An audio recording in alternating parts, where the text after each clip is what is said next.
Call the meeting to order. We'll begin with the Pledge of Allegiance. I invite you to join us.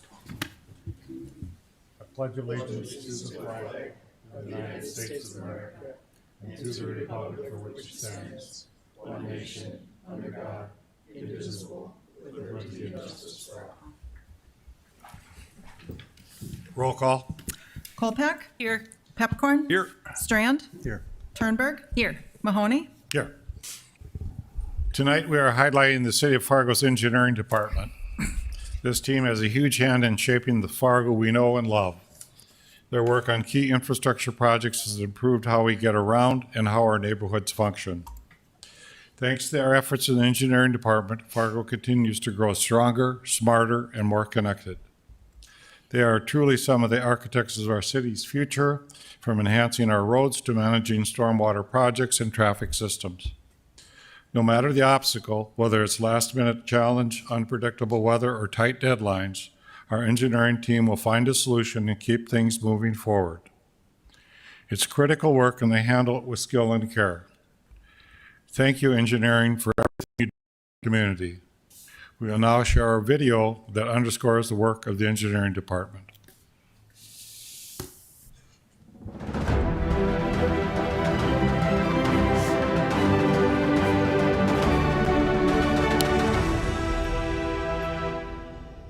When it comes to the City of Fargo Engineering Department, we really touch all the infrastructure our residents and businesses rely on every single day. And so whether that's getting up in the morning, brushing your teeth, we're part of the water system that gets that water to your door. Flushing your toilet or doing your laundry, whatever it might be. And then going off to work or school, you're relying on the streets that we are overseeing, improving. Simply as I can describe it is we're responsible for the preventive maintenance and preservation of all of our infrastructure as well as the improvement of it, and then also overseeing any work that's taking place within the public right away. When you look at our water system, our sanitary sewer, storm sewer, streetlights, traffic signals, pavement, all those things, it's billions of dollars of assets that we're responsible for. It's really important that our inspectors are watching the work that the contractors do. We want this infrastructure to last as long as possible. A road that lasts 30 years versus 50 years is a big deal. And the longer we can extend our infrastructure and the life of our infrastructure, the cheaper it ultimately is for our residents. Gratifying knowing that the work we do today should last many decades. With the PVC pipe that we have today, hopefully that lasts 50 to 100 years and that we won't have to dig it up and replace it anytime soon. At a time, it really varies. Each construction season, we usually have about 60 construction projects taking place throughout the city. In total, capital improvement plan is usually right around $100 to $120 million annually. We are a long linear city. And so, this year we'll be working up on 52nd Avenue North all the way down to 76th Avenue South. And so Fargo does extend a very long distance. We do really try to be sure that the improvements that we're making are citywide. We do balance the resources throughout the city that way. There are a number of funding sources that we use. Utility funds are one of them. Sales tax is another really important one. We use sales tax on nearly every project we do that preserves our infrastructure or improves our infrastructure. Without it, we would really struggle to fund the projects that we do. Property taxes don't go towards construction projects that we do. We have a great tool that I don't know that everyone is aware of, but if you go to fargostreets.com, we have a great interactive map that shows all the work that's taking place throughout the city. You can see examples of who's doing the work, the size of the project, how the project is being funded, which is a great resource that relies on GIS. Well, it's not only a benefit to the residents, but to us as project managers or project engineers and inspectors, because we get to see the project from its inception and how it was designed.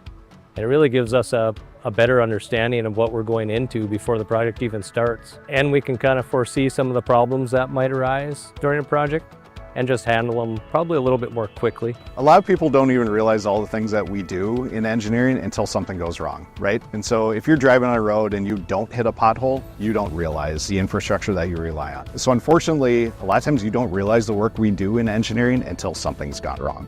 The engineering department is made up of a lot of different personalities, all of which are trying to strive for the same thing and make Fargo a better place. I mean, we try our hardest from planning to construction. We want to see Fargo grow and make it beautiful.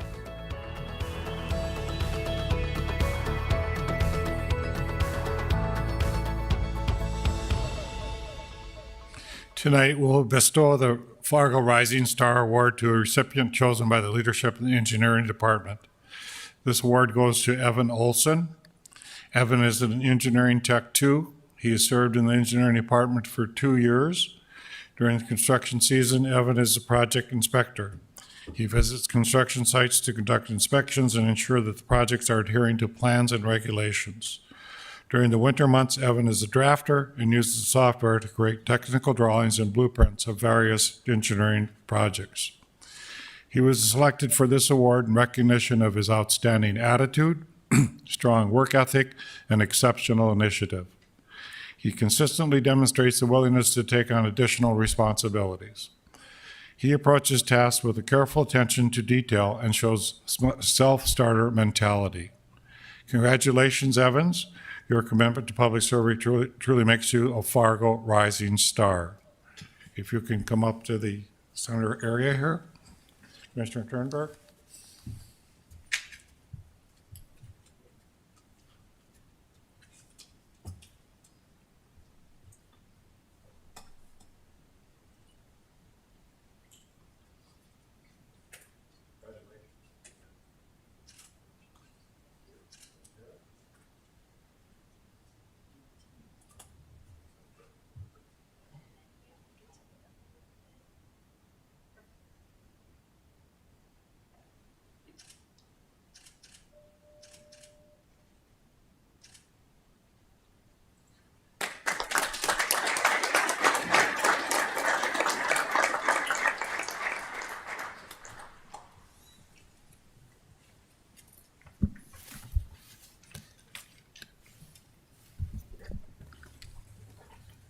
Is there a motion to approve the order of agenda withdrawing item 15 on the consent agenda? So moved. Is there a second? Second. All those in favor say aye. Aye. Motion carried. Is there a motion to approve the minutes of the May 12th, 2025 regular meeting? So moved. Is there a second? Second. All those in favor say aye. Aye. Motion carried. Is there a motion to approve consent agenda items 1 through 44 excluding item 15, which has been withdrawn? So moved. Is there a second? Second. Moved and seconded. Roll call vote, please. Strand. Yes. Pepcorn. Aye. Colpack. Aye. Turnberg. Aye. Mahoney. Aye. We'll go to the regular agenda. We have a presentation on strong towns of Fargo. Zachary Taylor is going to give it. Commissioner Scrand, if you'd comment, please. Thanks, Mayor. We received a request from Strong Towns Fargo and Zachary Taylor to present to us, to tell us about their program and what they do. And I hear about it a lot, but it figured there's no harm in letting them educate all of us. So are you Zach? Yeah. Welcome to the City Commission. All right. Hi, everyone. My name is Zachary Taylor. I'm a core planning board member with Strong Towns Fargo and a fourth-year engineering student at NDSU. First off, I would like to thank the mayor and the commission for allowing me to present today on behalf of Strong Towns Fargo. So let's dive right in. So who are we? We're a citizen organization. We're comprised of active and skilled members like city planners, architects, and so on. And we're also the local chapter of the National Strong Towns organization. So we pull a lot of resources through them that allow us to conduct either studies within our city, present information on strong towns ideologies to residents within Fargo. And we're working to make Fargo more livable, walkable, and safe through supporting policies like safe streets, neighborhood integrity, and walkability, as well as long-term sustainable development. So what we stand for development that pays for itself and avoids long-term financial liabilities. So I've included a picture here that shows kind of the tax base of Fargo. This was a study conducted by Main Street, North Dakota. And it shows the property tax revenue per acre here in Fargo. We can see that our most profitable land is, of course, our downtown core. But even new development kind of fails to take advantage of the same amount of tax base our downtown core kind of takes advantage of. Which would kind of essentially be what we're advocating for as far as the finances go, to build more prosperity within our city instead of kind of near the edges. We also stand for walkability, small scale incremental infill, transit alternatives, and safe streets. So kind of shifting that mode of transportation from car dependency to multimodality. And we also abide by the Strong Towns 4-step approach to city building. So that's kind of, the 4 steps would be humbly observing where people struggle within the community, asking what is the next small thing we can do for them right now, doing that thing and repeating the process to incrementally build up Fargo, both financially and safety-wise. So what we've done so far, we've done a lot of public engagement. So the top right picture shows Dan Farnsworth from MetroCog presenting to a group of citizens that showed up to our meeting on bike infrastructure and the current state of it within Fargo. So Dan Farnsworth at that meeting covered both commuter and recreational bike trails and kind of plans to expand the bike network here in Fargo. We've also conducted city tours. So in the middle, we have Dan Farnsworth again, who joined us, Justin Christam from Bike Walk ND, a few members from Strong Towns, and a few members from the community who joined us on a bike tour to tour commuter bike trails in Fargo. We've also conducted a lot of speed studies on University 10th. We've seen that the average speeds are about 5-10 miles per hour above the posted speed limit. We've seen top speeds 20 to 25 miles per hour over the posted speed limit. We've done an NDSU Public Health Week presentation, so that's the bottom picture there, where we kind of went over the financial, or kind of sort of the health benefits of building walkable cities, both financially and mentally, as well as physically, like building safe streets to avoid traffic collisions with both pedestrians, other drivers, building a safer Fargo for everyone. We've also done another presentation on drag racing. So this would be on University and 10th, where we're looking at ways of quickly implementing traffic calming measures that would reduce the amount of drag racing on those corridors. And we've also had a lot of input on the University and 10th project, and I'll show that in the upcoming slide here. So this is some of the work we've done on our social media pages. In the top left, this is a presentation or a little slide I put together, which would be the average cost for the resident of Fargo, how much the average resident of Fargo spends on their car annually. And right now it's around $10,500 a year, which with a median income about $40,000 to $60,000 is about that 15 to 30% of the income goes to vehicle expenditures. We've also looked at current bike infrastructure like the one on 4th Street South, and shown how bollards could be implemented to quickly improve the safety of those bike lanes, not just for bicyclists, but for drivers as well. And we've also looked at the current state of the bike infrastructure here in Fargo as well, like the bike corridor on NP Avenue. And we've shown that that's a great example of building a safe bikeway for bicyclists and pedestrians. Then in the bottom left here, we have the kind of a render we've done for what University and 10th could look like as a two-way redesign instead of a one-way thoroughfare. And we've added a multi-use two-way bike path here as well. This would allow calmer traffic within the neighborhoods and improve noise complaints within the neighborhoods as well. So what we hope to do in the future, as well as our goals, we'll continue to support planning efforts that prioritize neighborhood strength and long-term physical health. We will advocate for zoning updates, safe street design, and reinvestment in Fargo's historic core. Commission can help us by removing barriers to small incremental improvements, as well as encouraging city departments to engage with Strong Towns principles. And we hope to continue to expand our reach and message as well.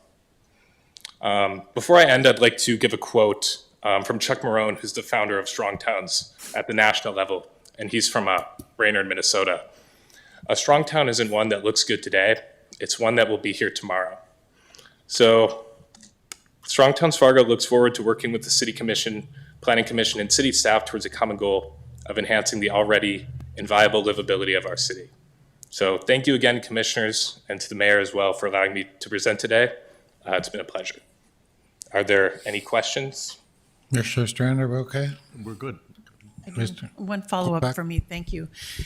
So you mentioned advocacy as part of your long-term vision and plan. Were you active at all in the last legislature on some of the issues around speeding or transit? Or we had some real challenges there, and I just would be curious in your reply to that. Did you say around the last legislative? Yeah, Okay. last legislative session. We've been active for about a year now, a little bit Okay. over a year. So pretty much all of the work we've done has been within the past year. Can I follow up, Mayor? Thank you, Mr. Chair. So moving forward in the future, would that be something perhaps there could be some coordination when we need additional outreach on certain issues around these topics? Yeah, that'd sound great. That'd be perfect. Thank you. I think Nicole Crutchfield's in the back there, and with the LDC, we're doing some things right now, so it'd be nice for you to come to public meetings and advocate as well. Thank you, Yep. Zachary. Yeah, thank you. Public hearings. Yep, I guess I can. A application for a Class GH alcoholic beverage license for Adobe at Fusion Cuisine to be located at 1407 First Avenue North. Steve Sprague to explain. Good evening, Mayor and Commissioners. We've got a number of liquor license related items on the agenda here. So this first one for Abaddon is a location change. So she is stopping her or giving up her brick and mortar building and going to run a catering business only. And so this is a transfer so that she can locate her license in an area where she'll then, every time she goes to use it, she'll get an E-permit from us and then go out and do the catering. We've done the background check, and it does come to you with a recommendation of approval. Is there anyone present who wishes to speak to this application? Anybody wanting to speak? If not, I'll close the public hearing. Do I have a motion? I'll make the motion. Is there a second? Second. Any discussion? Roll call vote, please.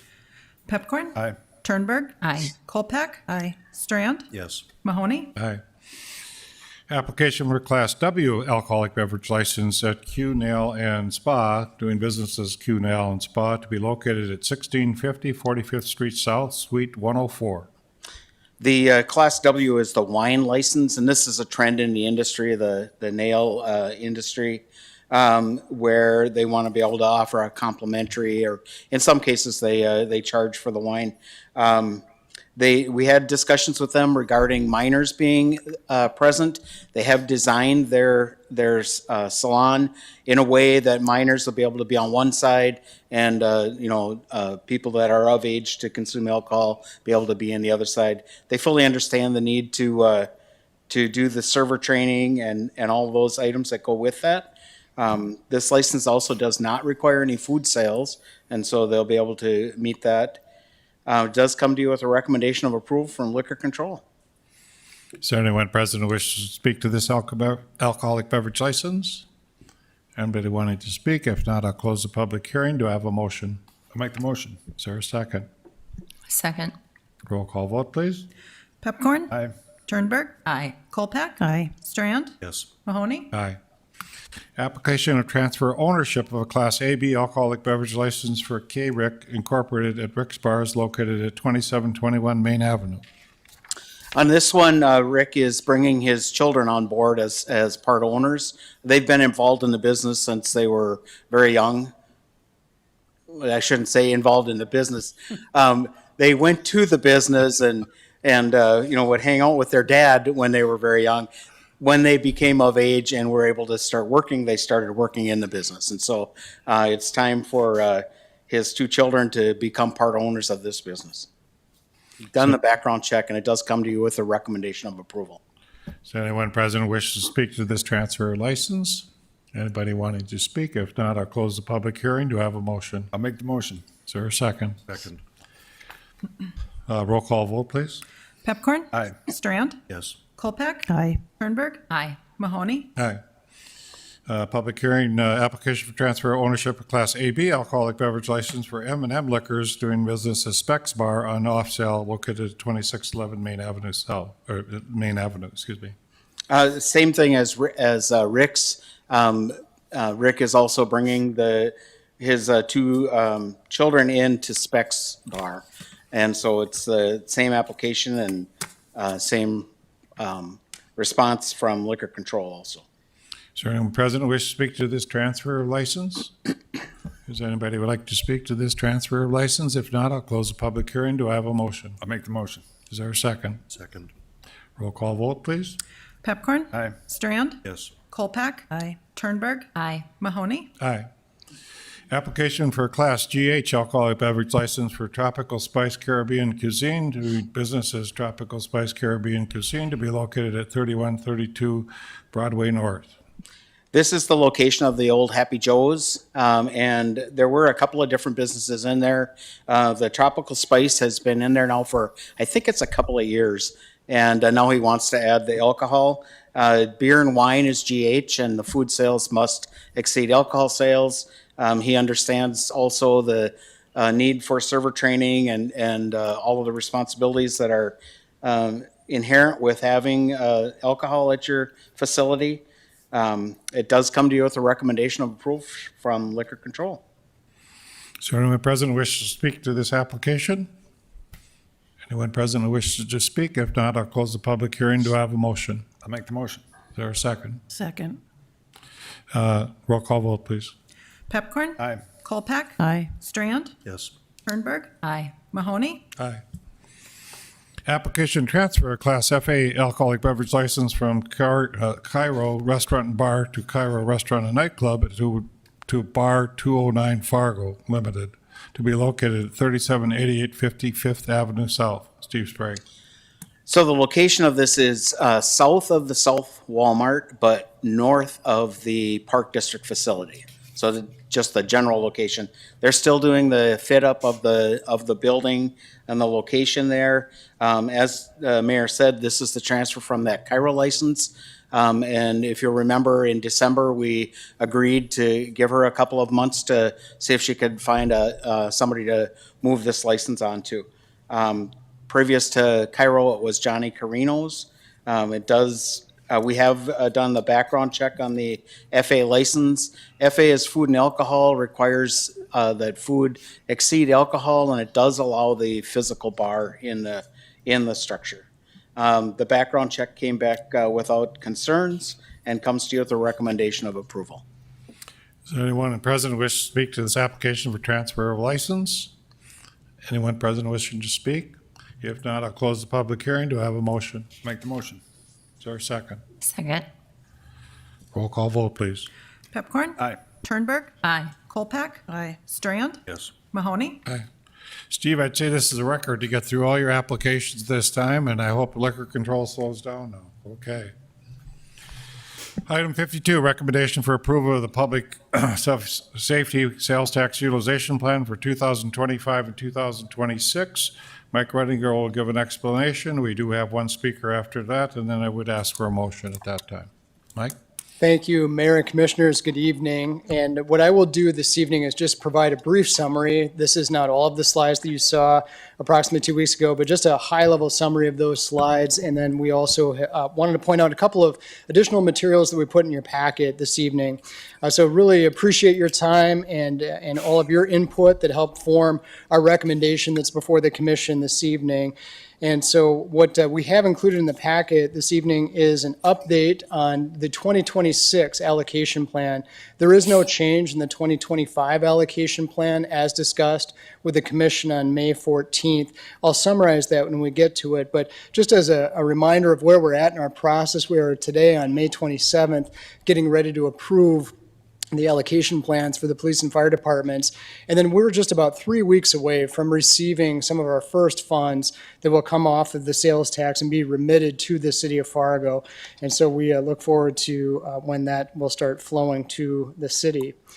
Just as a reminder, these were our goals, were our objectives that we were tasked with in looking at an implementation plan for Fargo. We wanted to certainly make sure that we were finding something that was comprehensive, that was inclusive, durable, sustainable, and really thoughtful. But I think it's very important, too, that we wanted to arrive at a unified plan. And so just a real credit to the departments. I want to thank the two chiefs and now former Chief Dirksen for all of his effort that was included and embedded within this plan.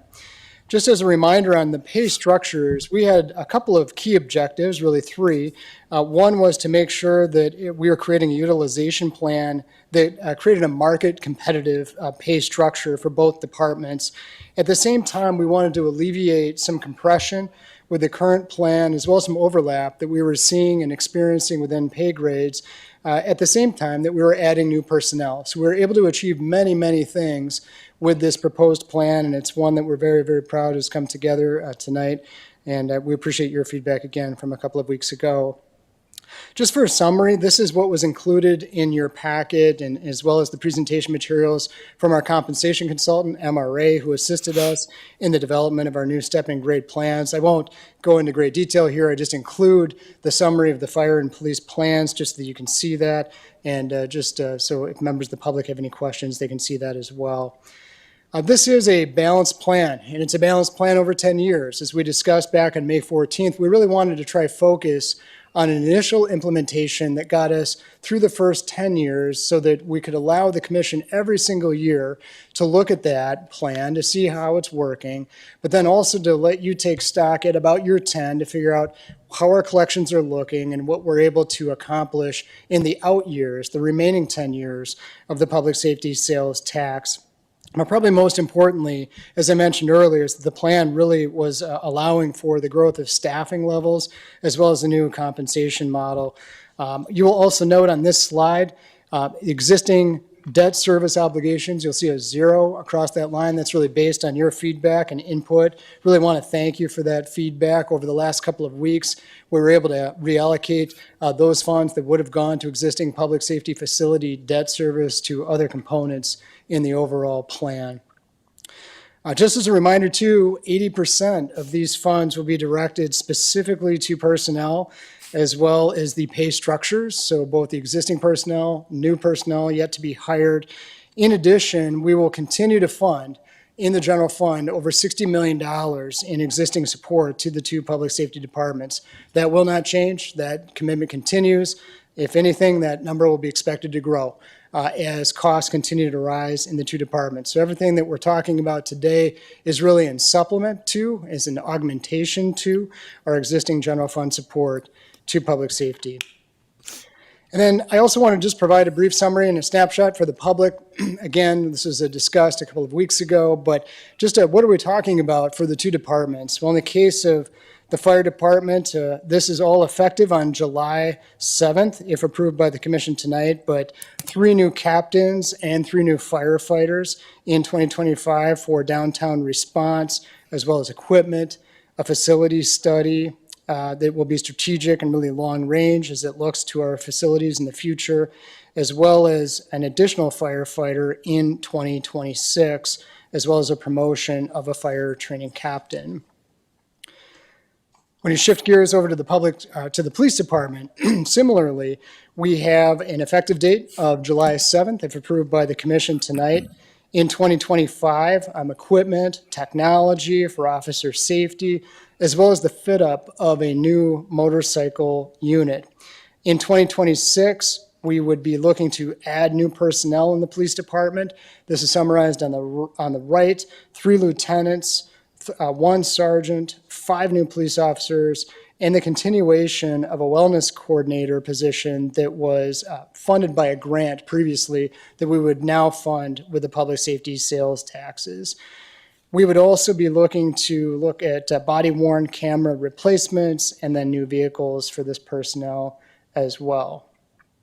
Again, this is a slide from before, from 2 weeks ago, but with your action this evening, we are prepared in-house to be able to implement this plan on July 7th. This is really a timeline that would allow our HR and finance staff the time to really work through this manual process. I talked about this 2 weeks ago, to implement the plan and make sure that we're ready to go on July 7th. So if you had any questions tonight, we're happy to answer those questions with our finance and our HR team, but we are looking forward to getting this implemented. As soon as these funds are received in June, they would be back out to the departments in July, on July 7th. This is a summary of the calendar. The yellow highlight has just moved 1 box down. On May 14th, you discussed the public safety sales tax allocation plan, And your pay structures analysis that was provided by MRA, you are now at May 27, getting ready for your approval this evening. And then again, just as a recommendation, we were really trying to be strategic, trying to be thoughtful as relates to this pay structure adjustment, as well as the personnel, as well as equipment and facilities. We really believe that this is the plan that's thoughtful, that will get this implemented, but also give the commission an opportunity every single year to look at this progress and look at how we're doing with the implementation of the public safety sales tax. So your recommended motion tonight is to approve the pay plan and structures. That's an immediate action. Also implement and approve the 2025 implementation for the equipment, facility requests, along with related budget adjustments as presented. And then also lay out the plan for 2026. I mentioned a couple of weeks ago, this is really kind of a key first step to getting started with the 2026 budget process. And with your approval tonight, we will get ready to implement your personnel recommendations that we have brought to you, as well as equipment and facility requests, along with any related budget for capital. And so with that, we really thank you for your consideration, your time. Last a couple of weeks ago, we're available to answer any questions you have this evening. Our finance director, HR director, also here to answer any questions that you may have. But just want to provide that brief summary, and just want to thank Susan too for her material that she included in the packet. That actually shows you the accounting. And so again, zeroing out that debt service, and then you will see that we've shifted those dollars to new operating and new capital support for the departments in 25 and in 26. So I'll leave it at that. We're happy to answer any questions. Thank you, Commissioners. Any questions, Mike, at this time? Ron Gugelsberg, if you'd like to speak. I'm sorry, Commissioner Pipkin. So Mike, I have a question for you. So you showed it was a 10-year projection, but basically we can revisit this every year. Correct. And then the other question I have for you is, more than likely, the funding will increase just like all of our other sales taxes over time. So is that built into it, or is that something can you just talk a little bit about that? Yeah, no, thank you, Commissioner Pepcorn. That's a great question. So to your first question, yes, this will be revisited annually by the City Commission. This is a sales tax that belongs within the purview of the City Commission. And so you'll hear recommendations from the public safety departments, as well as finance, administration, and HR about how to utilize the public safety sales tax. Sales tax collections, admittedly, have been a bit slower than we would have liked to have seen. We've actually experienced a few quarters now that have been flat or slightly down. So we are projecting conservatively for an increase. We would like to see 2%, hopefully 3%, but we will be able to check in on that every single quarter that sales taxes are collected, the very similar way in which we check in on infrastructure sales tax as well as diversion, and we'll report on that to the commission. So you'll see that rolled up, but we want to be thoughtful. We don't want to overestimate what's going to be available on the sales tax, but we are going to be very conservative. But knowing that this is going to be with us for now the next 20 years, every year the commission will get a chance to see this. Ron Gugelsberg, please. Thank you.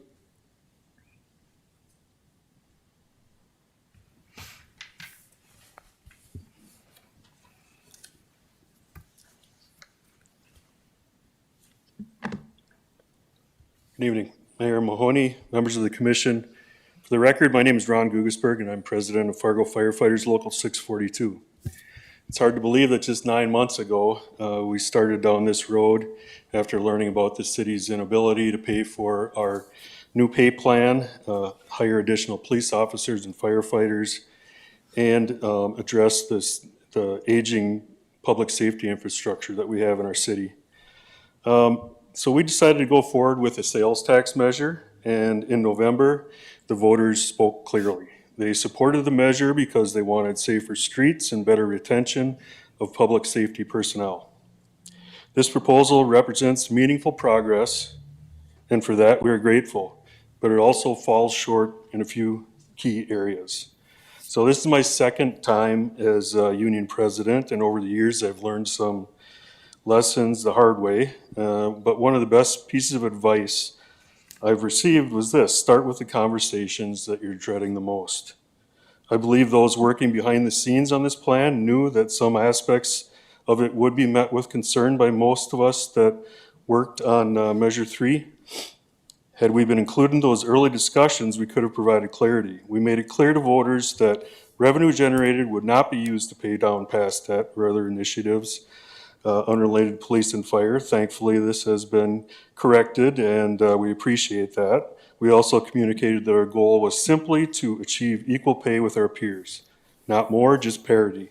And for many voters felt that we deserve to be paid more than average, but that's a discussion for another day. So the two problems we have with the pay plan is the step placement, where they came up with a pay study that shows this average, a pay plan that shows us here, and then they moved our steps back, which you're all aware of, and variable pay, which is things like hazmat, technical rescue, and EMT pay. These things are not included in the pay study, but it's definitely something that other police officers and firefighters get. It also adds a gap in between the frontline personnel and the management, because typically the people on the ground are the ones that are going to have these extra certifications, and management, just like an administrator, only gets paid one salary. Thanks. I don't know. Can I take How questions? much more do you have, Ron? I just wanted to add that we've shared our concerns with commissioners. We appreciate the time many of you have taken to ask questions and seek input. We've had discussions with fire department staff, HR, mayor's office, and I'm encouraged to report that these conversations have been productive. And I believe we are moving in the right direction. Specifically, Commissioner Kolpak has taken the initiative to coordinate a meeting between our next fire chief, the union, and the finance department. And these are conversations that need to be had early and openly. And I guess in closing, we support moving the plan forward, and we respectfully ask that future decisions include earlier collaboration and communication with the people most affected. Thank you for your time and your service. Thank you, and thank you for your hard work. Mike, could you please put the motion back up, please, on the screen for us? Do I have a motion? I'll make that motion and I have a comment. Okay, do I have a second? Second. You make your comment, Mr. Kolpak? Thank you. First of all, thank you again to the fire department members and Local 642 for getting this work on the measure passed, and to the public, as was mentioned, for their overwhelming support with more than 70% of a yes. And as promised, I did meet and follow-up meetings with administration, human resources, finance, and members of Fargo Fire to truly dig into the salary numbers that were presented at our brown bag a couple of weeks back. I want to make just a couple of key points in summary. While we have just begun, as Michael Redlinger said, assessing the quarter-cent sales tax in April, we actually are just beginning to see actual receipts coming back to the city now. Yet it was very important that the salary increases begin in July, and this proposal does exactly that. And in our current environment, as was mentioned, there are still a lot of unknowns about our economy and consumer spending right now, which may impact the anticipated collections of $8.5 million annually. So I appreciate the conservative approach that was taken for now, that was taken across the board. As a commission, which also has been acknowledged by the fire department managers during the campaign, we also have to make sure any changes are sustainable over time as well. We owe a commitment to fiduciary oversight for not only the public, but for all Fargo employees. The approach that this process took, that included the inputs of both chiefs, which I greatly appreciate and were very important to me, and to ensure sustainability over time, was thoughtful. There are still lessons to be learned from ways to improve this process moving forward. And that conversation has happened, followed by the promise of more transparency as part of the annual market review, including the selection of the final peer cities that will be used year after year moving forward. That first discussion, as Ron mentioned, is in fact already on calendars for August 11th. So thank you for that. In summary, for the impact to fire pay, which is one of my liaison departments, looking line by line at each and every position, when you add the July adjustment for all sworn employees, the additional movement to the next step on the pay plan, and the fact that all positions now get one more additional step on their next anniversary. In 11 months, every position, even the capped ones, for every sworn fire position is brought at least to 101% of market within the next 11 months. But again, this first salary is step one, and the annual future discussions every year will be extremely important. To Ron's point, things like variable pay need to be looked at as part of the overall benefit package. And there may be some improvements, for instance, to schedule that are not a pay issue, but should be part of this conversation with the right folks at the table. Can be very impactful. The last point I'll make is another significant change that was made, and Ron and Michael both mentioned this, and it was, I'm sure, input from other commissioners as well, was that the new tax collections not be used for prior or existing debt payment, but rather be set aside for new capital for fire and police. That was also changed, and I appreciate that. Understanding again that this is just step one. We need to get this resolved so the salaries can be adjusted in July, and I will support this, obviously. Commissioner Turnberg. Thank you, Mayor. Before I begin, I'd like just to see a quick show of hands. How many Fargo firefighters are here tonight? How many of you contributed to the nearly $100,000 out of your own pockets to advocate for better pay and benefits, not just for yourselves, but for the future of the department? How many knocked on doors, held community meetings, and talked directly to voters to get the quarter-cent safety sales tax on the ballot? And how many are happy with this proposal? I want to thank you for being here. Thank you for stepping up, not just in your service, but in your advocacy. You saw a problem, and instead of complaining, you activated, put this on the ballot, got it approved, and got 70% of voters to agree with you. Let's be clear, our firefighters aren't asking to be the highest paid in the region.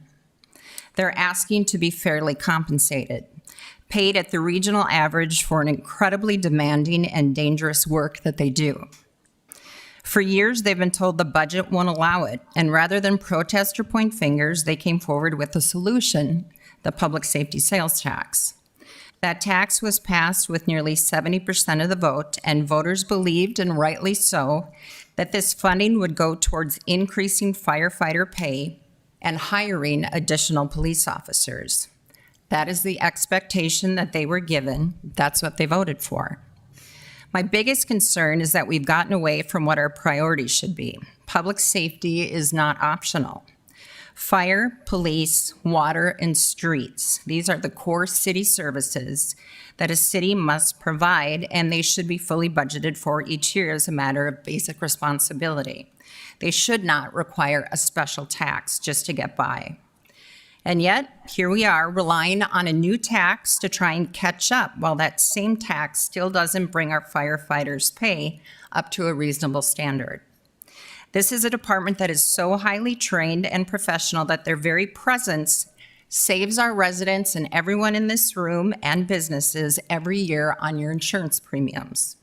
And if we can't afford to pay them fairly, how do we justify an $11 million bridge that serves no critical function and the cost to the city of more than $250,000 in consultant fees alone? A $12 million diversion and deflection center, while we already pay $600,000 a year for the deck, which is a lounge and not housing. Let's not forget the city of Fargo is nearly $1 billion in debt. Legally, the city has wide discretion in how to spend these funds, but morally and ethically, we are bound to honor the intent of the voters. They were told this tax would go toward hiring more police officers and paying our first responders better, and that is our obligation. Yes, the city is making efforts to increase pay. Yes, there are plans to hire, but the core issue remains unresolved. I, along with another commissioner, met with about 20 firefighters immediately after seeing the most recent proposal for the very first time, and within about 10 minutes, they had a better solution than the one put forward after tens of thousands of dollars in consulting fees. We have men and women who've dedicated 7, 10, 18, or more years to this city, now seriously considering leaving.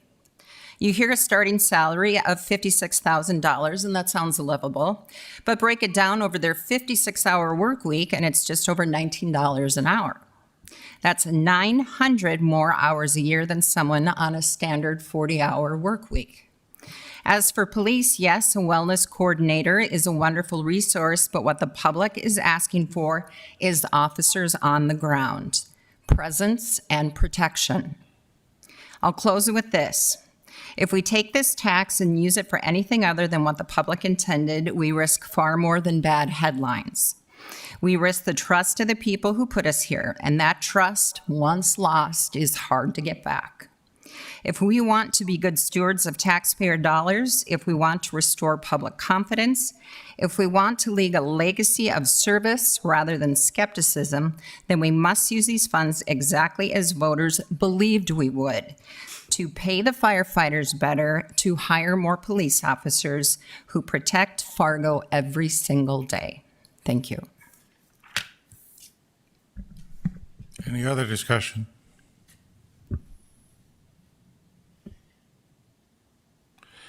The team worked a long time on this policy and came up with things. I think you have your numbers wrong. The starting salary right now for a firefighter is $68,000, not $19 an hour. If you really look at how many dollars an hour, they're paying $28 an hour, not $19 an hour. It just happens to how they do their shift. If we look at what firefighters are getting now, its starting salary is 105% of market. That's better than it's ever been. We have some challenges, and every firefighter will tell you this. Moorhead has a pension plan that's much different than our pension plan. There are different benefits, different problems that are throughout the community. Minnesota side of the river pays different for safety. So yeah, we're going to have our challenges going forward. But the first proposal that came to us was non-sustainable. In fact, the amount of money we would be in debt on this tax by 10 years would be non-sustainable. What you have presented right now is a sustainable plan that will be looked at every year. And Commissioner Pepcorn's comment, if the sales tax goes up, if we get 8, 9%, you can look at doing something different. If you look at every one of the positions in fire and police, you would see a change on steps, the grades, and where people went. And it's hard for the public to sometimes understand that, but people can go up anywhere from a step of 2.5% to 3%, which somebody's salary can go up 8, 9%. In any area, public sector or private sector, 8 to 10% raise is a pretty good raise in our community. If I look at what we pay now in comparison to other regionally, the base salary is 105% of market. I think the public, that's what they expected, and that's what they're getting. This has been a very difficult, hard-working group. The team looked at this, 2 chiefs looked at it, we had firemen in the room, we had policemen in the room. We looked at this long and hard before we came up with this proposal. This is a great start. I think some people aren't happy that it's not all of what they want, but you also have to think we have responsibility to the rest of our employees as well, and to the city to make a budget. This is one of the toughest budgets to try to come up with, is to try to listen to everything that was said. And Ron was right. He had some points to make on old debt coverage, and that was a great point to make as well. But it's also going forward what we're going to try to plan for the future. And this is the first step. Second step will be the meeting again that we'll have and sit down and talk about. Are there other ways, different shifts, different ways of enhancing the salaries that we will all look at? Strongly support what this proposed plan is, and I think it's the best step forward. Any other discussion? Mr. Strand. Thank you, Mayor. You know, I don't think there are enough words to thank our fire and public safety people, the law enforcement, who carried this to the public, door to door, knocking on one house after another to bring people to the table. You know, and I guess from day one, I've kind of had egg on my face and a sense of apologizing to our people that we're not able to do what we need to. And it's not just these 2 departments. It's across the board. It's all of our departments, and everybody's valuable. And you didn't have unanimous support even up here taking it to the ballot. You know, so I'm glad you did. Thank you for doing that. Thank you for letting us know what the people want clearly. You know, unequivocally, we know that public safety is a value. And it's up to future commissions to honor this, to keep delivering for the citizens the protections and safety they need. So just aren't enough thanks for what you've all done. Roll call vote, please.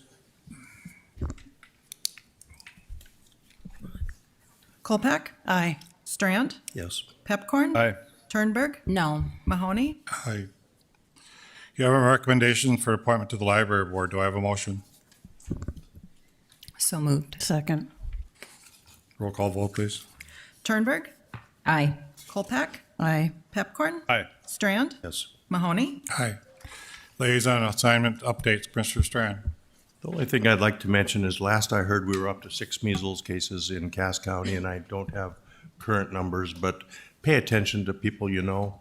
It's 21, I think, in the state, last I heard, and it's just starting to spread across. Now Grand Forks is reporting measles, we're reporting measles. It all kind of, best I can tell, came from Williams County, but it's the world we're in. So watch for people who aren't vaccinated and people who are at risk, and get them over to public health to get vaccinations, and just kind of pay attention to each other, see where they're all at. These aren't conversations we've had much lately, like talking vaccinations with each other, but it's getting pretty important with this particular outbreak. Mr. Kolpak. Yep, I have 2 slides, both related to fire tonight, and I want to just mention Commissioner Strand and I sat in on the community health assessment meeting last week, or a couple of weeks ago now, and was very impressed with the community dialogue and the stakeholders that were in that room. So I was glad to be there, serving there in the mayor's absence. So I wanted to share, many of you were here on Friday, May 16th. The Metro Fire Academy had their graduation for 6 new Fargo firefighters and 3 new West Fargo firefighters. And Mayor Dardis was there as well. Our 12th class of the academy that's hosted by the Fargo, West Fargo, and Moorhead Fire Departments. Graduates completed 18 weeks of training that included drills, ride-alongs, and live burn scenarios. They experienced hands-on training to prepare them for real-life scenarios. And our newest Fargo firefighters are Cody Barron, Adam Fenlison, Joel Haggard, Michael Letzinger, Emmett Seltz, and Daniel Wolford. Sorry about that, Daniel. Congratulations and welcome to the new firefighters to Team Fargo. And then just for everyone's knowledge, and I'm sure many of you saw this in the paper this weekend, the announcements of the 3 finalists. The Fargo community is invited to an open house tomorrow, May 28th, to meet the 3 finalists for the position of Fargo Fire Chief. The open house will take place from 4:30 to 6 here in Commission Chambers. Residents will have the chance to meet and talk with the 3 finalists: Fargo Fire Division Chief Benfit, Grand Forks Fire Chief Gary Lawrence, former Fargo firefighter, Fargo Fire Division Chief Craig Nelson, and everyone is welcome to attend our open house. That's it. Got highly qualified candidates. It was fun to watch. Commissioner Turnberg. Congratulations to our Rising Star in engineering, and we have a lot going on at the library, and too much to mention all here, but I will have all the details on my City Commissioner, Michelle Turnberg, City Commissioner Facebook page if you would like more information. Commissioner Pipcorn. The EDIC met today at 1, and we had a good presentation from Jim Gilmore about tax incentives and the ones that are expiring. And so we'll have that information at our next Finance Committee meeting, hopefully. It's good information just showing the number that have gone on, the number of expiring. It's kind of interesting for people to know what the original cost was and what the valuations are. And so we'll have that information. It's available online now. We had the meeting today at 1, that'll be on there, but we'll get it to everybody else because it'd be good for everyone else to see. So thank you, Mr. Chair. David also had some interesting information on low-income housing, how many units we've done over the years, how many it was up there, and now it's kind of coming back. We've had a few more in the last 2 or 3 years, but it does show how we're trying to fill the void of low-income housing. It was excellent about low-income housing. And the thing that's concerning now is the federal government is reducing the amount of money we're going to be getting for low-income housing. And then the state has had some issues, as was in the news about, and so that we've had good success over the past probably 10 years. It's going to be more and more difficult. That's what we talked about today, that to keep up our pace because of these other issues. And then on top of that, the valuations of land and construction costs are going up, and we're getting less and less partners helping us. And so it's something we've done a good job, but to keep up the pace, we're going to have to figure out some other different ways, because it's very important. Obviously, we all support that, but that was brought up today. The number of, I don't have that number in front of us, but we'll get that to you to show how many have been done, but how we have to keep that pace up. Thank you, Mr. Chair. Mayor, might I ask a question? Commissioner Pepcorn, I'm getting some feedback in the background with the legislative actions regarding caps and with tax incentives overall in general. Could we have a brown bag? We have a new commissioner, but it'd be good to have a brown bag just to touch base on all these various topics, because I'm just spinning with the impacts and implications of legislative actions and caps and tax incentives and what it means going forward. And I'd just like us to get to the ground and talk. So, Mr. Chair, that's an excellent idea, but I will say some of these things are happening like one after another, and some we don't even know are going to happen. And the most disappointing thing is there is no warning. Like we had a HUD office in Fargo, and they're gone. The entire HUD is gone, and it's just gone. And so I He's do talking think about this is federal something actions, John. we do have to. It is something, but like I talked about with federal money, that's being reduced, and so now we aren't going to be able to do as many low-income projects, and so that will have an impact on our citizens. Especially, we've been trying to do that in the downtown, and now we might not be able to do as much. So I don't know if that you agree with that, Mr. Chair, but anyway, I do think this is something that maybe at finance we could have this always be a part of it, because this is going to be an ongoing issue. I'm sorry for talking so much, but thank you, Mr. Well, I Chair. may have to have planning staff come give a report to us, because there's some effects we don't know about, Dave, that you're aware of, that commissioners probably need to know, to your point, John.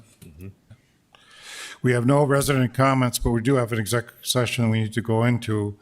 The first item on the executive session will be discussing economic development records information pursuant to North Dakota Code 44-04-18.4, subsection 5, and for purposes of discussing negotiation strategy to provide negotiation instructions to city attorney or other negotiators regarding a potential contract regarding economic development. Such negotiation and strategy in an open meeting would have a negative fiscal effect on the bargaining position of the city of Fargo. This executive session is matters authorized pursuant North Dakota Century Code 44.04-19 or 19.1 subsection 9 and North Dakota Century Code 44-04-19.2 subsection 1. And 2, for the purpose of discussing negotiation strategy to provide negotiating instructions to the city's attorney or other negotiator regarding various and separate pending and potential contracts for sale of land by the city located west of the landfill. Such separate contracts between the city and Galvanizers, WFM Properties, Hazer Ventures, Scanian Properties, Thor Investments, ADR Properties is going to be discussed. Discussing such negotiation strategy and pricing in an open meeting would have a negative fiscal effect of the bargaining position of the city of Fargo. Executive session for this matter is also Century Code 44-04-19.1 subsection 9. Is there a motion to retire to the executive session in the River Room? So moved. Is there a second? Second. All those in favor say aye. Aye. We will go into executive session, but we'll come back and eventually adjourn the meeting after the executive session. So just so people know, we'll be coming back down into the chambers to adjourn the meeting. Thank you. Right. Call the meeting back to order. Do I have a motion to adjourn? So move. Is there a second? Oh, Second. they're all set. Okay. Oh, come on. All those in favor say aye. Aye. We're adjourned.